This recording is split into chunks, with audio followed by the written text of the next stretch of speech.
Hello, everyone. Thank you so much for joining us. Welcome to the inaugural Miva Town Hall. Yeah, awesome. So this is an exciting opportunity for us to keep you abreast of what's happening in the Miva world. We've been up to quite a bit, and this is a chance to get caught up on what we've been up to and also look toward the future as we're looking at just what's coming down the road and what we've been up to over here at Miva. My name is Philip Hansen. I'm one of the solutions architects here at Miva. You may actually recognize me from our website. I'm writing on a whiteboard and look so smart in that photo. But I do a little bit more than writing on whiteboards. Funny fact, we actually have a number of Miva employees that are on our website that we photographed, whether they wanted to or not. And so it's cool to poke around the site and see that there's a bunch of wonderful looking Miva people on our website as well. So a few practicals for today. We're going to be doing, the presenters are going to walk through just some high-level things that we're up to, and then we'll do a Q&A session. So we want to hear your questions. We want your feedback. There's two ways to communicate those questions. One is the GoToWebinar panel. You can type those questions in right there. We're also streaming live on Facebook. What up, Facebook? So you can type those questions there in the comment section as well. We'll be moderating those. I'll be moderating those and providing the questions to Rick and Brennan. And one other note on that, please don't wait till the end. You can, as questions are coming up and you're thinking, this would be a meaningful topic for the larger larger audience, or it's just something you're really curious about, feel free to type it in as we're going along. You don't have to wait till the very end to type all those questions in. So with that, I'm about to introduce our presenters for today. I've worked with both of them and worked for them actually for many years, and so it's my privilege to have served under them and been mentored and led by them. And those individuals are CEO Rick Wilson and VP of Developer Relations Brennan Heyde. So let's welcome them up. Phil's actually made a good point about all of our employees being on our website. I thought Phil was going to make a comment that we have a lot of whiteboards. I also think it's really funny that Phil, who was our ultimate hipster for a long time, is now our ultimate dad joke teller. But thank you everyone for joining us. This is our inaugural Miva Town Hall. We appreciate you taking time out of your busy day and schedule to be here. And so without further ado, you probably saw a recent announcement we made about an investment from Bison Capital, as well as a role change by me. So slide, whoever's in charge of slides. So Bison Capital was a big announcement we made in April, where we took on a minority round of equity financing. What that means in regular people speak is that we went out and raised some money. We sold a portion of our company, but the employees retained control, which was the most important part of that deal for us. And so the employees are still leading the company. Miva's vision still stays the same. And as part of that, I took over formally as CEO of the company. Slide. We can get right off that slide. So the real question is, why take on growth capital, and what does that mean for Miva's future? And so the reason to take on growth capital is this. You see a lot of companies out there in the tech space rush to take on capital. Oftentimes it becomes its own marker for success. People do it, and it's really an odd situation when you're in the driver's seat of doing a deal, because people congratulate you for getting someone else to loan you some money, but it doesn't actually mean anything. What really means something is if you take that money and do something meaningful with it. And so Miva had, for many years, in fact for the last 10 years, we had chosen deliberately to not take any money. But this, we're about a month away from the 10-year anniversary of Russ Carroll and I buying Miva, and we decided that now was a great time. We had built Miva to such a scale that in order to go to the next scale, in order to take Miva to the next level, that it was time to get some outside resources, and if we could do it in a way that served our employees and our customers, we would be willing to do that. And so the real core to that is that our future growth plans will now be essentially cemented, that we are going to be able to pour more money into growing Miva, not at some breakneck pace. We're not trying to be a typical Silicon Valley company. In fact, we're not trying to be a Silicon Valley company at all. But we were absolutely trying to take all the lessons we've learned from the last 10 years and apply them to make our customers, to allow our customers to have a greater experience with Miva, which is what we're going to be talking about today. Slide. So real quick, we launched Miva Pay. When did we launch Miva Pay? It's been about a year. Has it been a year? So a couple quick Miva Pay announcements. Miva Pay has been a great success so far. If you haven't looked into Miva Pay, especially if you're using subscriptions, Miva Pay is seamless, it's smooth. Our top 5 customers doing subscriptions on Miva Pay have over 5,000 active subscriptions. When it comes to recurring revenue for an e-commerce business, that's a fantastic metric to have. We've just finished our formal PCI certification and should be on the PCI website in the next few weeks, which we're very excited about. So Miva Pay has been great. We're going to look at a couple of the companies that have succeeded in the subscription model. Slide. So Plant Therapy, do you want to talk for a second about them? Yeah, so we actually just recently migrated them to our subscription system. It went great. They have thousands of subscriptions. They have a perfect model for subscriptions, and yeah, you know, they're excited to kind of take what they had before and take it to the next level and continue to build upon it. They sell essential oils, right? They sell essential oils, exactly. Okay, slide. Headblade is a popular company that most of our customers are familiar with. They clearly fit the subscription model, not that different than Dollar Shave Club. It's kind of Dollar Shave Club for bald people. Slide. Didn't slide. And then Bare Bones Broth. Bare Bones Broth is an upstart for sure, but they're a story that's near and dear to our heart. One of the founders also works closely with Miva and at Miva, and they sell bone broth products that they have on subscription. So healthy living type products, but perfect for the subscription model. Slide. We don't have our clicker, by the way, for everyone watching. Wondering, I keep saying slide. It's not my tick. One of the things that we've seen happen in the last, when did we start building these product builders? It's probably been a year and a half. Yeah, so in the last year and a half, 2 years, what we've seen is a trend, and I covered this trend at MivaCon. If you were at MivaCon or watched my keynote, I covered this trend a little bit at MivaCon. But what we've seen is discoverability has become a true hallmark in next generation, next level e-commerce sites, especially as brands go direct. And when brands go direct, what they find is that they're trying to replicate the showroom experience online. So slide. So here's a quick example. In fact, we're going to go straight to the next slide. So here's a quick example. I think you might have to click one more time, Phil, to make it play. Please forgive our technical difficulties on the beta of the town hall. But so no, it's not playing. Oh, it is? Okay. So Decorative Films sells really cool films that you put on mirrors or glass in office or at home, and their experience, they've actually been able to make the experience better than a showroom experience, because you can't possibly show all of the combinations of their product in a showroom. You wouldn't have enough square footage. And so they've been able to take all of the plausible combinations of their product and display them uniquely on their website, allowing for a truly innovative shopping experience. Let's go to the next one. And then this next one is ID Wholesaler. This one is just really exciting, but I'm going to let Brennan talk a little bit about how this works. Yeah, so ID Wholesaler, this was their lanyard builder. They sell custom lanyards, and there's a million different configurations to the color, to the size, to the little clips that you clip on the actual badge with.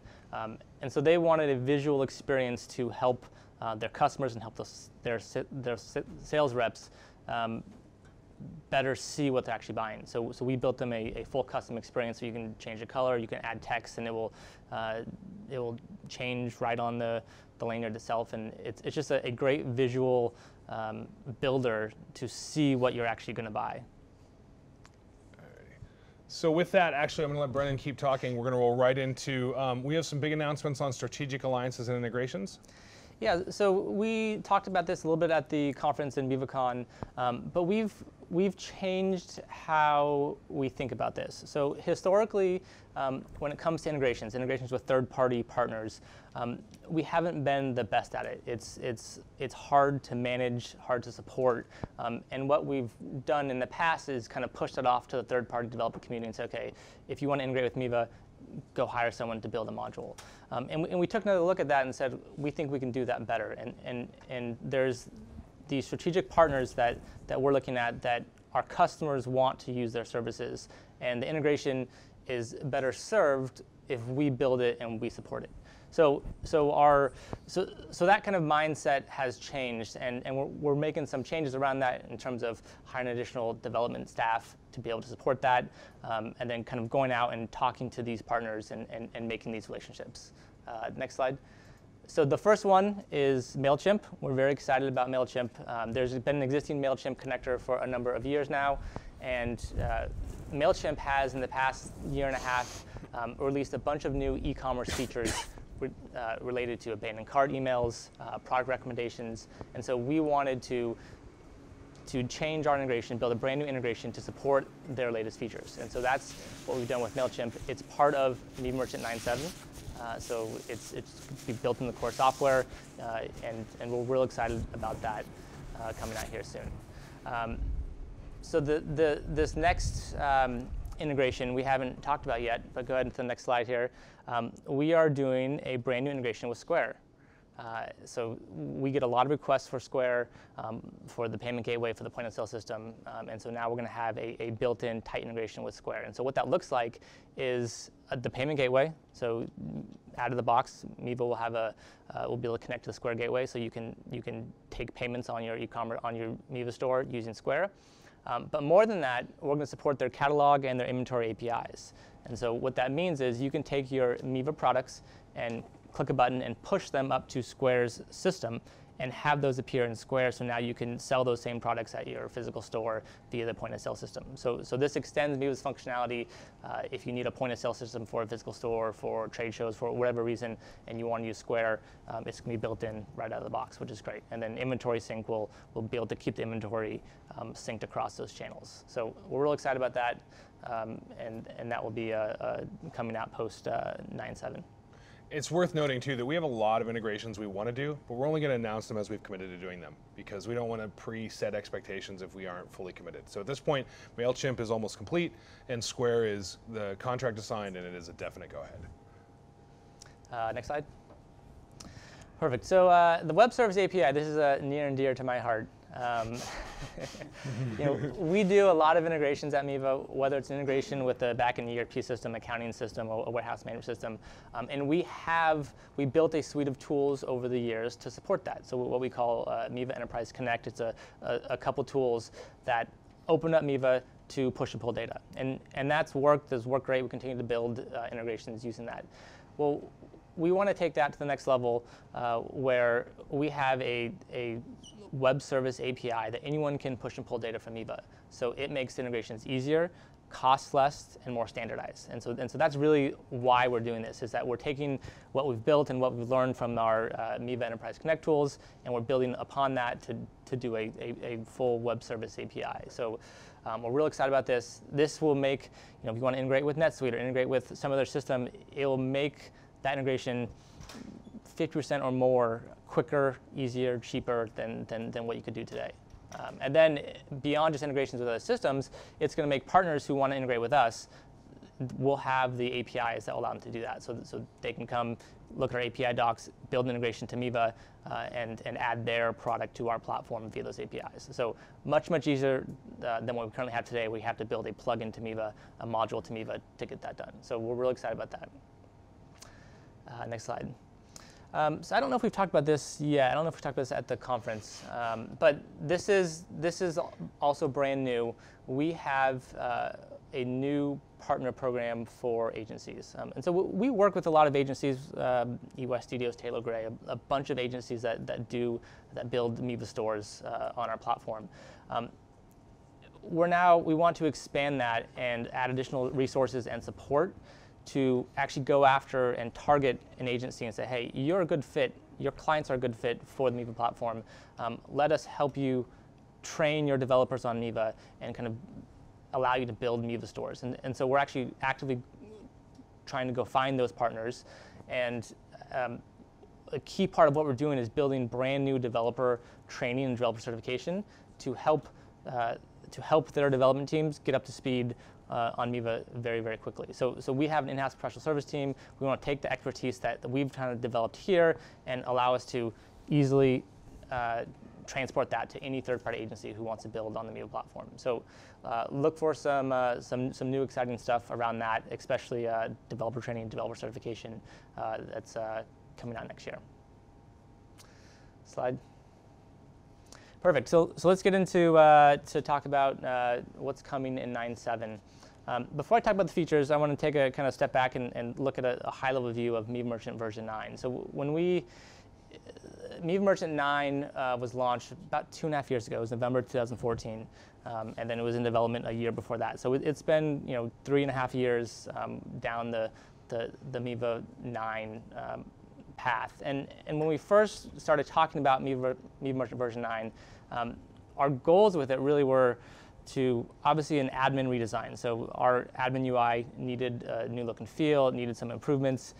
So that was a key piece to it. So that was a big part of version 9. But the other part to it was we wanted to take existing functionality that was served by modules in our ecosystem and build it into the core of Miva. So things like coupons, gift certificates, digital downloads, all wish these lists. Wish lists, yeah, all these things that the module developer community served. We wanted to say, okay, as we grow and get bigger, our customers need these features built in. We can support them better, and so it made sense to start to build these features into the core of Miva. And so that really was what Miva Merchant version 9 was all about, is kind of taking those features and building them into the core of Miva. And over the past 2.5 years, that's exactly what we've done. We've built more features than I can remember in the past 2.5 years than we have previously. Things like wish lists, gift certificates, digital downloads, feeds, a whole marketplaces, ready themes, subscriptions, Miva Pay,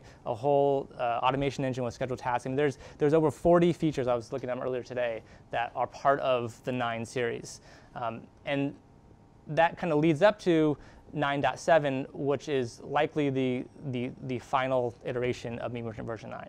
At least from a feature standpoint. Exactly, from a feature standpoint. So let's kind of talk about some of these features. Go to the next slide here. One of the biggest ones that we get a lot of requests for is better search and facets. And we built an incredible facet engine that's extremely powerful. So you can facet on any list view page, so the category, product list, search.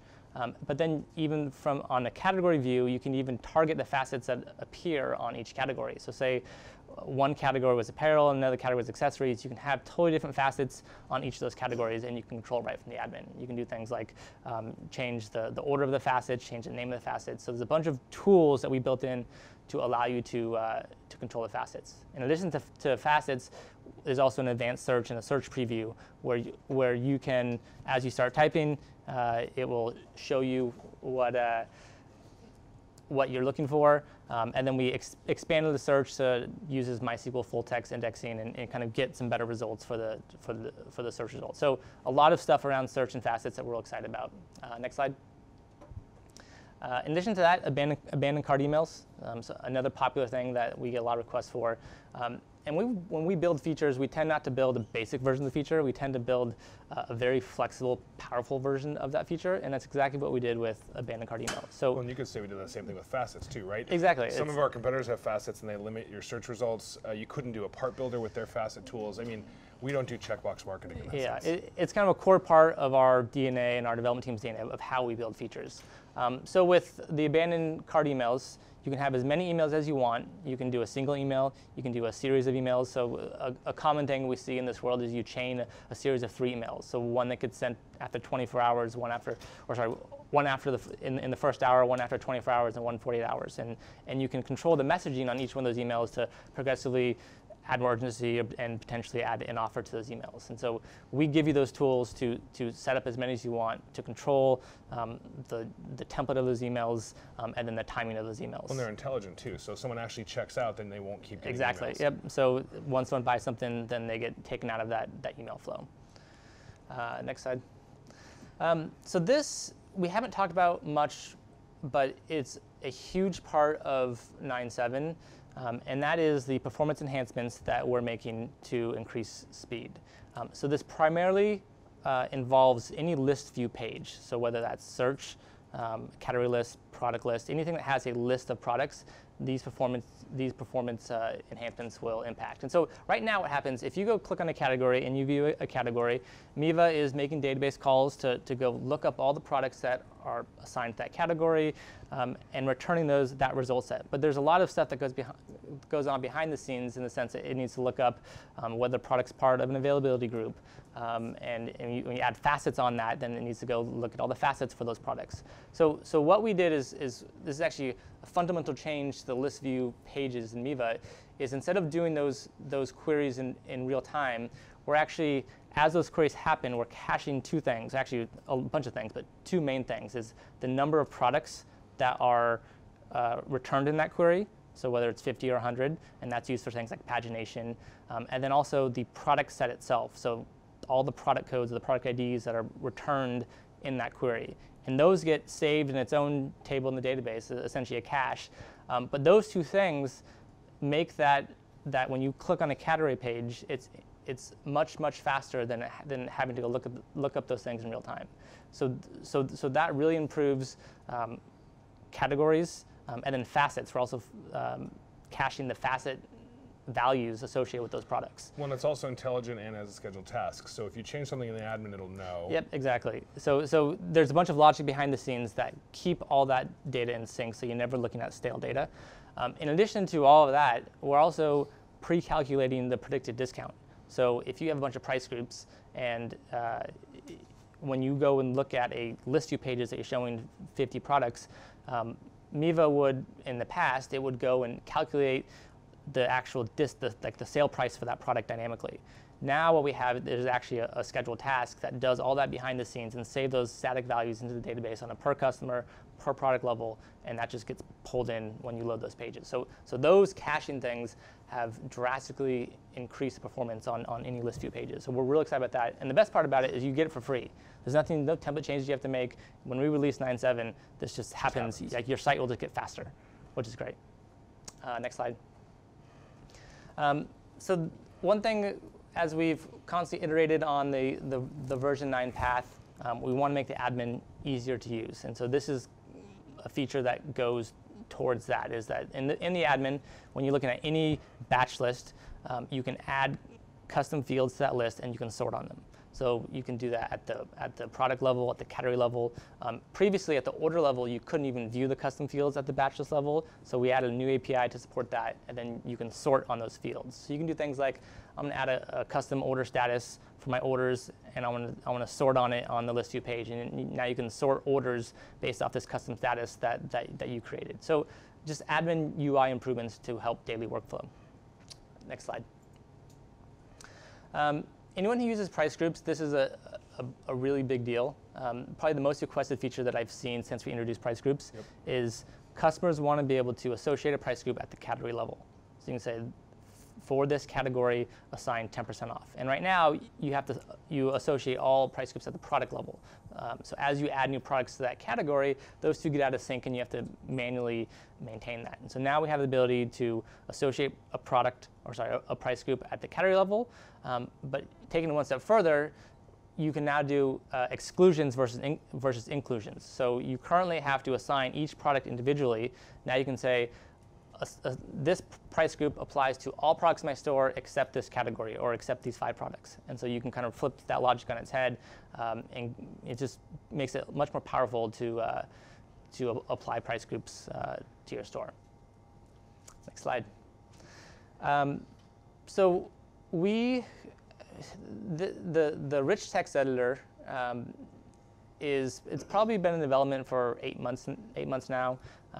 This is we've had requests for this for a long time, and we're real excited to be able to finally build it. And we built a great rich text editor that not only allows you to do things like change the text and the fonts, but you can insert tables and insert images and dynamically resize them. So it's very powerful. It's primarily used on the product description and text area custom fields, anywhere there's HTML but not template code.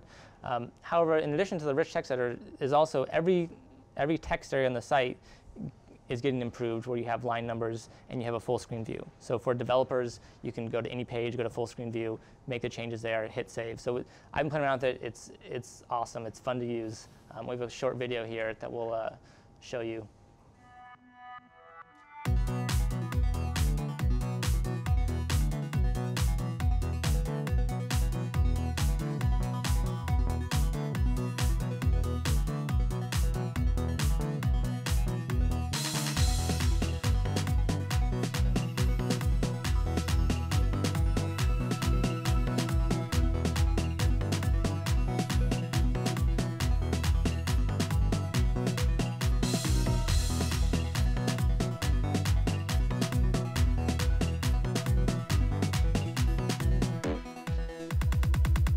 So we're really excited about 9.7. Here's a larger list of features. There's over 20 core features added, plus a bunch of bug fixes. One thing we haven't done in the past, at least not in a while, is we're actually going to do a public beta of 9.7, where you could take your live site, if you want to, and put it on the beta version of 9.7. Or probably more realistically, a site you're building to launch soon. Yeah, so or a dev store that's going to be launched and test out these features. So anyone who's interested to be part of this public beta, my email's there. Feel free to email me, and we'll get you set up with it. The reason, by the way, a public beta is important in the sense is when we commit to doing a public beta, then we also commit to getting you off of that beta on that store. So you can build a store that you will someday launch on the beta, and you can rest assured that when we release 9.7, there will be a streaming path from beta to back to production. So that's the difference between if we just gave someone a build versus a public beta. Shall we? All right, so let's talk about the future of Miva, specifically the product. We have some big ideas for what we're calling the next generation. So let's go slide. Really, at this point, like Brennan mentioned, version 9 caused us, Miva was always arguably the most versatile platform on the market, or one of them. But historically, you had to plug in a lot of third-party plugins and modules to make it so. And so it was great, but it was a bit like a Lego building. And we wanted to fix that. And so, as Brennan alluded to, with 9.7, not only will we have fixed that, we will have leapfrogged all of our competition by miles. Most of our competition these days in the pure SaaS world are focused on minimum viable products and making it crazy simple, which is great if you sell 10, 20, 30 things. But it's not great if you sell 1.4 million SKUs like BTO Sports, or if you have 13 brands like MZB, which is part of Kauai Coffee, NHS Fun Factory, the people behind Santa Cruz Skateboards.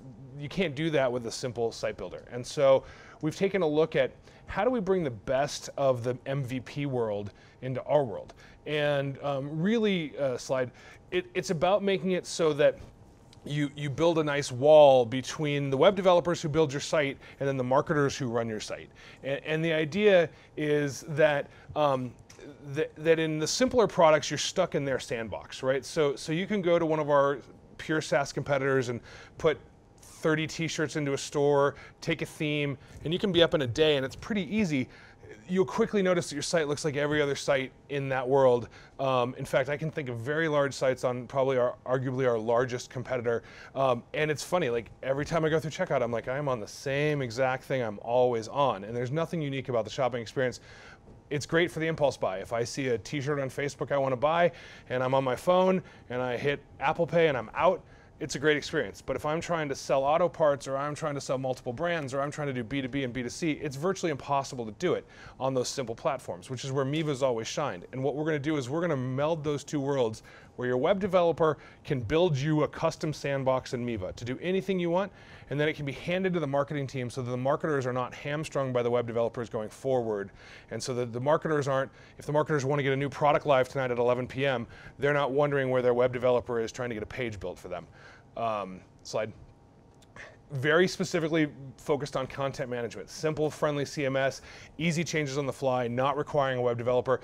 The idea is that the people running the site on a day-to-day basis should not have to touch HTML. And they should be able to play within the sandbox rails that their web developer has set up for them. Slide.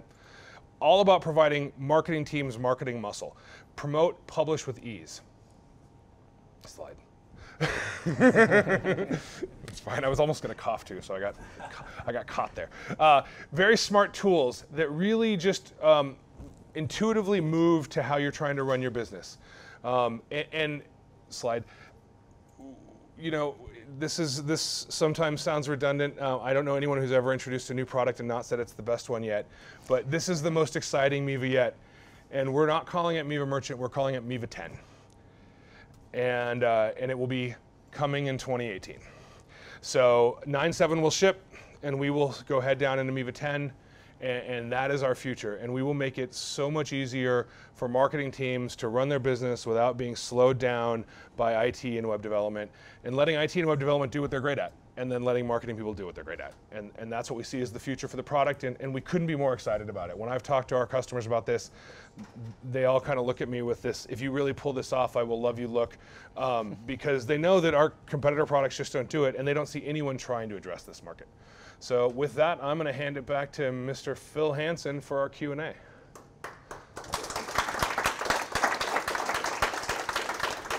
All right. Thank you, Rick. Thank you, Brennan. Great stuff.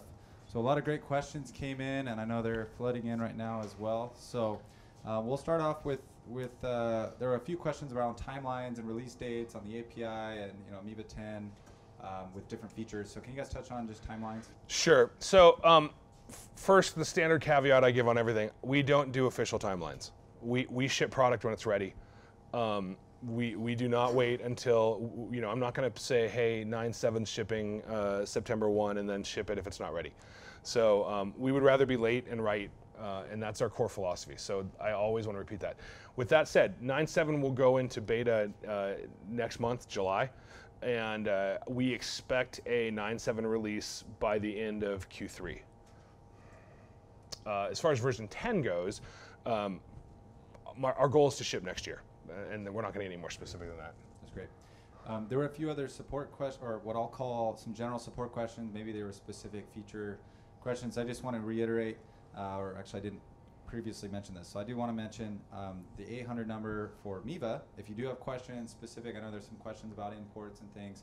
So those are great questions to send to our wonderful support team. So you can email support@miva.com, and the phone number there is 800-608-MIVA. That's 800-608-MIVA. That team, those emails and phone lines are monitored 24/7, 365. So feel free to specific questions can go that way. One of the other questions had to do with the recording of this webinar and if that would be available. So to my knowledge, we will be at least the webinar side of things with the slide deck will be available. And then this next question, either of you can cover, had to do with Miva Pay and just kind of a high-level quick plug for what Miva Pay is for those that aren't familiar with it, and then also how it works with existing gateways, if they have to move away from AuthNet, how that whole relationship works. Do you want to cover it? Sure. So Miva Pay is a tokenization engine at its core. So it allows us to save a credit card in a PCI-compliant manner. And so we built it where it just ties right into Miva. If you're an old store and upgrading to it, there are some template changes you have to make. But what it gives you is a few things. It allows your customers on your store to save their credit cards to their account. So similar to the Amazon wallet, they can go through checkout. If they do a lot of repeat orders from your store, they can use their saved credit card. They don't have to take the credit card out during checkout. So you get some conversion optimization there, definitely on mobile, some B2B implications there as well. In terms of the payment gateway side. Also to let your sales reps use their cards on. Correct, yeah. So you can access those cards from the admin side of Miva. So you can go look up a customer account and you can place an order on behalf of a customer using their saved card.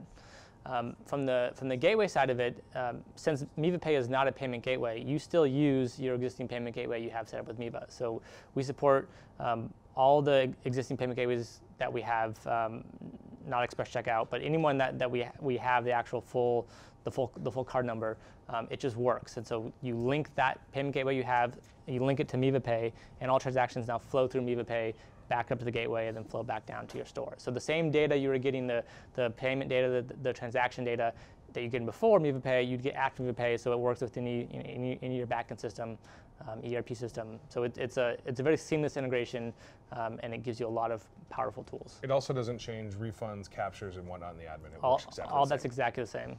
That's great. Thanks, guys. One more related to Miva Pay and really subscriptions is there was a question about just evolution of subscription management. I know we've already done some iterations on it.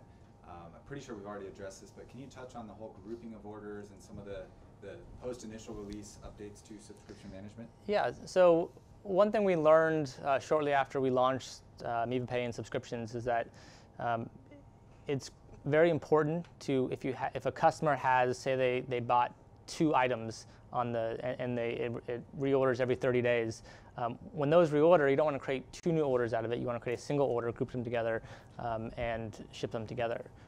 So we added in 965, we added that feature. So if a customer has multiple subscriptions, they're shipping to the same address, using the same payment card, the same shipping method, Miva will automatically group them together if you're using a scheduled task to process subscriptions, and it will create a single order for 1, 2, 3, however many products they have. It'll group them into a single order, so you have a single shipment for all the subscriptions. So that's now live, and then we're constantly making improvements to subscriptions in the sense, one thing that came up, people asked for an email X number of days prior to the subscription being created, and so that's on our roadmap. We're constantly adding new things to it to make it more useful and more functional for our customers. That's great. There were some questions around, sorry, I forgot the question I was going for. So many good questions. Thank you everyone for sending those in. Don't hold up. Really good. I guess there were a few questions. This is probably going to touch on a number of different questions. There are a lot of small, hey, could you move this field over to this spot, or can you do this small refinement here? And so there's always things we're refining. So other than a town hall like this, what are some avenues that our community can be submitting those just to Miva? Hey guys, it'd be really great if you could move this box over here. What are the avenues for them to submit those? The 3 best avenues absolutely are the forms. The Dream Features section on the forums, which is we're miva.com/forums, right, Doug? Yeah. So miva.com/forums. If you haven't been there, it's a very active forum community. Also one of the rare nice ones on the internet. Hopefully I didn't just ruin that. And there's a Dream Feature section. It is not a black hole. I personally read every forum post, as Brennan can attest to you, because as I don't know answers, they all get emailed to Brennan. And but I literally read every single forum post personally. I would guess that Brennan reads close to every post, if at least 60-70% of them. So that's the best way. In addition, you can email me, rwilson@miva.com. If you've ever emailed me in the past, you'll know that I'm very, very responsive to email. Don't call me. My phone doesn't even have a voicemail. I don't want to talk on the phone. I'm not really a millennial, but when it comes to phones, I pretend to be one. But if you email me, I will respond, or I will make sure someone responds, or some combination of both. And I would probably say emailing Brennan is just up there right with that. Yeah, absolutely. I mean, I get a ton of customers that email me directly. Either they've seen some forum posts that I made, and like, hey, like either asking questions, or I wish it did this. And I actually keep a list of all those features, and we distill those down into when we do our planning sessions for next releases. That's great. So a question related to Miva 10. I think there was hey, is there any teaser of things? So maybe there's Rick, you can kind of cover what kind of the benchmark, if we were to kind of define some of the features. Obviously, we're talking about just that larger empowering and the problems we're solving. But maybe if you could give a little clarity to kind of what we're envisioning as far as the kind of core features. Sure, absolutely. So I want to be hesitant at this point on features because it's still in the planning stages, but there are a couple features that are absolutes that I can cover. So it will be a full content management system. So the goal is what we call internally the WordPress problem. So right now, most sites we build, especially large enterprise sites, have both Miva and WordPress running. WordPress is a great product. This is not a knock on WordPress at all, but that means 2 admins, 2 security vectors, 2 places to update content. It is not an ideal customer experience. So we are absolutely solving the WordPress problem in Miva 10, which means you should not need WordPress for a blog, you should not need WordPress for a static page, or for a standalone page, I should say. So that is those features are absolutely built in to Miva 10. Now that doesn't mean we're going to change our architecture to prevent you from using WordPress. If you love WordPress, we're not changing our core stack. But Miva 10 absolutely will give you the ability to build a site that needs nothing else other than Miva for a content management system. And then the APIs, but that's really a behind-the-scene feature. That's great. Awesome. So this next one is about the beta and just how that might work in practice if someone already has a live store and they want to maybe consider that beta. What does that look like for that? Does it have to be a brand new store? Brennan, can you touch on that? It doesn't have to be a new store. So The way it's likely going to work is it's just going to be another one of our streaming updates. Whether that goes out to everybody or a small list of people that we approve ahead of time, that's yet to be determined. But you just click the button, stream the updates, and you'll be on the 9.7 beta. We're not going to release it where it's going to break your store, but it will be a beta version of the software. So there could be small bugs that need to be fixed, and we'll fix those bugs and release updates to that. And the key to it is that you'll be able to, once you release the 9.7 production version, you'll be able to do the same thing, click the update button, download the new version of it, and be on the production version. So there is a path to take your store from the beta to production. It's also worth noting, though, if you choose to do the beta, test on the dev site first. So let me give you an example. We're not going to break your store, but we're also not running to the same level of quality we do with production. So in production, we guarantee not to break your store. If something goes wrong, we've seen this in the past where we might put a patch out an hour or two after the original release to make sure that everything is covered. Let's say on the 9.7 beta, there's situations with the Edge browser not displaying the admin properly. That could take a week or two to get fixed. So the answers are a little more. The answers will be a little slower if you're on the beta. So definitely start with a dev store before you go to a live store if you're going to do a live store on the beta. That's great. Should be a quick one. The MailChimp integration, is this going to fix the conversion tracking issue? I don't know what specific issue they're talking about, but so it likely will. MailChimp, the current version of the module is on a 5-year-old API. They have released 2 APIs since then, so we're building this new integration to the latest version of the API, the latest version of their e-commerce tracking. So it's going to support all their latest features, where orders automatically get pushed up to MailChimp, and then you can use that data to build email campaigns, whether it's an abandoned cart campaign, product follow-ups, category follow-ups. You can do things like send an email to customers who haven't purchased in the last 60 days, or customers from this state. So you have a bunch of filtering options within MailChimp, and then you can create these targeted campaigns. All that data is automatically synced. There's a historical import, so it'll automatically import all your historical data if you choose to, and you can use that data to create those campaigns. Great. 2 fun ones for you, Rick. My favorite kind. No, they're easy. Additional cost for new features, how that works, and what the heck is Wombat? Okay, so additional cost for new features. So there's obviously no cost for 9.7. That's just the core cost. And at this point, for something that's over a year out, I'm going to be hesitant to commit. But we are not contemplating a pricing or business model change at all right now. So I would expect version 10 to be the same price as what you're paying now. Wombat was, and one of the reasons why you didn't hear a code name for version 10, even though we have some internally, Wombat was the code name for I think it was 5.5 actually. No, it wasn't. PR8 It was PR8. It was PR7 or one of them. So Wombat was an internal code name for a previous release that we did a beta on, and then it just wouldn't die. So we've stopped releasing our code names externally. Although I will tell you that they're often based on marsupials.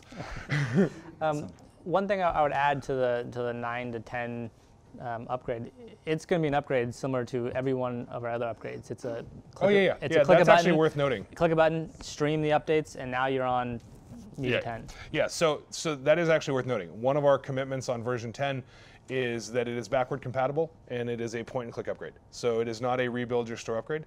Now, as often is the case, there will be features that you will not get without adjusting the way you do things. So this sort of idea of sandboxes where there's rails put around things for marketers, there will be some web development work around that to enable that for marketers, but you won't be stopped from getting to version 10 or launching your blog or using the new CMS tools. That's great. Brennan, there's been a bunch of questions around Ready Themes, Ready Theme updates 2.0. Can you touch on Ready Themes and how those will be updated with? How many of those questions came from Bruce and Leslie? There are quite a few questions. Yeah, that's great. So we talked this at the conference. We are currently working on a brand new Ready Theme framework. We don't have an official name for it, but Ready Theme 2.0 or I think we have an internal code name for it too. But It's a ground up rebuild of the foundational framework that we use for Ready themes. And so every Ready theme, so once this is built, we'll release it, and it'll be a framework for developers. So it's very, gray boxes, and it's a replacement of the base Ready theme. It's a replacement for the base Ready theme. And so this will be the first framework that we build. It will be released at the same time as 9.7. So it'll be out there. And then what we plan on doing is taking that framework and building new themes on top of that, as well as going back to existing popular themes like maybe Savant and Levels and rebuilding those and doing a version 2.0 of those on the new framework. So we have one change we're making this time around is documentation. We didn't do really great docs for the first round of Ready themes. Now with this new framework, we actually started with the documentation first and built around that.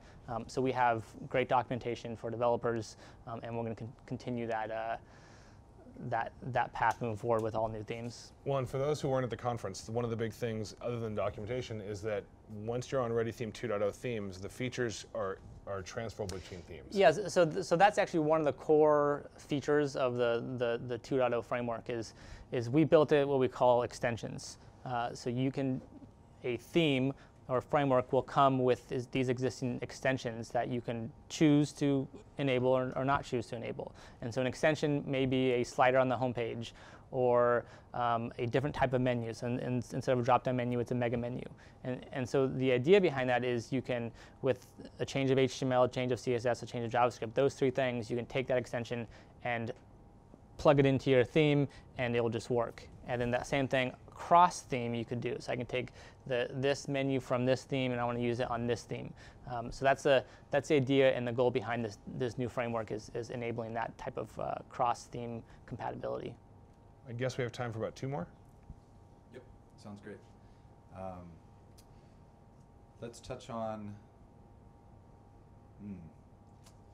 so many good ones. I got like 20 more, Rick. We'll if there's really good ones that we can't get to, we'll post on the forums about them, okay, or on Facebook. But and maybe we can get 3 in. But we've got 7 minutes, and I think if I recall, GoToWebinar just cuts us off right at 60 minutes. Or am I wrong about that? I don't think it does. Oh, it doesn't? Okay, No. then we'll go a little long. We'll see how it goes. So there were a couple questions about abandoned cart emails and how that works with existing email providers. Can you speak to are they sending the emails through MailChimp if they're using our abandoned cart emails? How does that all work? Sure. So MailChimp has its own abandoned cart email system that you can use, part of the MailChimp integration. That's totally separate from what we're building as part of Miva. So the system that's part of Miva is just another email, and then it's a scheduled task that make this whole thing work. So prior to baskets getting deleted, it will run the scheduled task that will look at all the expired carts, and it will send an email out to those customers. So that's built in. The emails get sent however you're sending emails through Miva. 99% of people through Miva, their server sends emails, but Miva has the ability to connect to a third-party SMTP server if you want to route it through like SendGrid or something else like that. So it's just a built-in feature, and your Miva store, your Miva server will send those emails. That's great. So I have 2 more, one for each of you, just kind of big picture concepts. So Rick, one of the questions was just about the industry, about IRCE, and this Magento was mentioned in a few different ones. I guess just really asking about the industry and how you see things shifting and just your view of the landscape. So maybe you can just touch on the shift and how much time do I have on this one? We're like, hey, Rick. Well, IRC, I got as sick as I've been in 10 years. So I was at IRC for about 3 hours before I was holed up in a hotel room with a high fever. But really, if you look at the landscape, I guess I see it pretty similarly to how it's been going. So Magento is now out of eBay. It's part of a well-funded private equity acquisition. The original Magento team is gone. They are heavily focused on squeezing the orange, as private equity teams tend to do when they take control of a company. Their job is to extract as much juice as they can, to recoup their investment, and to maximize quote-unquote shareholder value. I think that Shopify is a great product if you're selling 10 t-shirts. And I think that that's why they have both the number of customers they have, because there's a lot of people who that's their business model, especially in the age of social marketing, where you can market something quirky or funky or snarky on Instagram and Facebook. But the average Shopify merchant's doing 5-10 grand a year in sales, and so those aren't people running businesses. Those are people essentially running a side job on top of their regular job. And if you look at what Shopify's done with Shopify Plus, they have a very solid product, but it still really is an expansion on their core platform. And I think really those are kind of the two competitors who matter out there. So that's great. I know you can talk on that. Yeah, endlessly. So we could do a webinar on that. Yeah, seriously. Great. So one last one, and then I'll wrap up with a few thoughts.